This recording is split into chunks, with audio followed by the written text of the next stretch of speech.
પોરબંદરની બાલુબા સ્કૂલ નજીક ગટરના કામ દરમિયાન દિવાલ ધસી પડતા એક મહિલા ઇજાગ્રસ્ત બન્યા હતા। આ ઘટનામાં ઇજાગ્રસ્ત બનેલ મહિલાને સારવાર માટે પોરબંદરની સરકારી હોસ્પિટલમાં ખસેડવામાં આવ્યા હતા।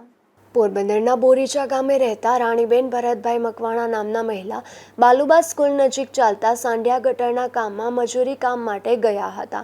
ત્યારે આ મહિલા ગટરની અંદર કામ કરતા હતા। તે દરમિયાન ગટરની દિવાલ ધસી પડતા રાણીબેન ઇજાગ્રસ્ત બન્યા હતા। આ ઘટના બાદ મહિલાને સારવાર માટે પોરબંદરની સરકારી હોસ્પિટલમાં ખસેડવામાં આવ્યા હતા। આ ઘટનાને લઈને શહેરભરમાં પણ ભારે ચર્ચા જાગી હતી। પોરબંદરમાં છેલ્લા 1 વર્ષથી સાંઢિયા ગટર ખુલ્લી સ્થિતિમાં છે। ગત વર્ષે ભારે વરસાદને કારણે શહેરમાં અનેક સ્થળોએ પાણી ભરાયા હતા। વરસાદી પાણીના નિકાલ માટે સાંઢિયા ગટર ખોલવામાં આવી હતી। મહાનગરપાલિકાને ગટરની સફાઈ અને તેને ફરીથી બંધ કરવા માટે વારંવાર રજૂઆતો કરવામાં આવી હતી। આ રજૂઆતોને ધ્યાનમાં લઈને મહાનગરપાલિકાએ હાલમાં સફાઈ કામગીરી શરૂ કરી છે। આ કામગીરી દરમિયાન આજે સવારે આ અકસ્માત સર્જાયો હતો। અશોક થાનકી, ગુજરાત ન્યૂઝ, પોરબંદર। હું અમિત નાથાલાલ ખોડા। હું અત્યારે એમજી રોડ ઉપર બાલુબા સ્કૂલ પાસે પહોંચ્યો તો ત્યાં જોવામાં આવેલું કે આ પ્રી મોન્સૂન કામગીરી ચાલુ છે, પણ લોટ પાણીના લાકડા બળના પહેલા જ સ્વાહા।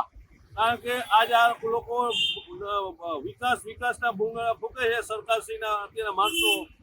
કમિશનર સાહેબને જાણ કરવાની કે આ તમારું કામ છે, આ પ્રી મોન્સૂન કામગીરી છે, આ પબ્લિકને રાહદારીઓને મારી નાખવાના ધંધા ચાલુ કરી દીધા છે।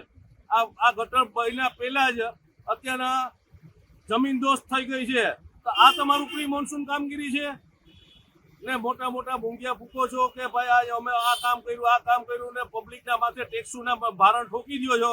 તો આ કઈ ટાઈપના તમારા ટેક્સ છે? આ કેના બાપની દિવાળી છે? આ પબ્લિકના પૈસા શા માટે આવી ખોટી દિવાળી કરો છો? કામ આ લોટ પાણીના લાકડા છે। આ તો ખાલી એક અત્યારના પોરબંદરમાં આ એક જ ઠેકાણે છે।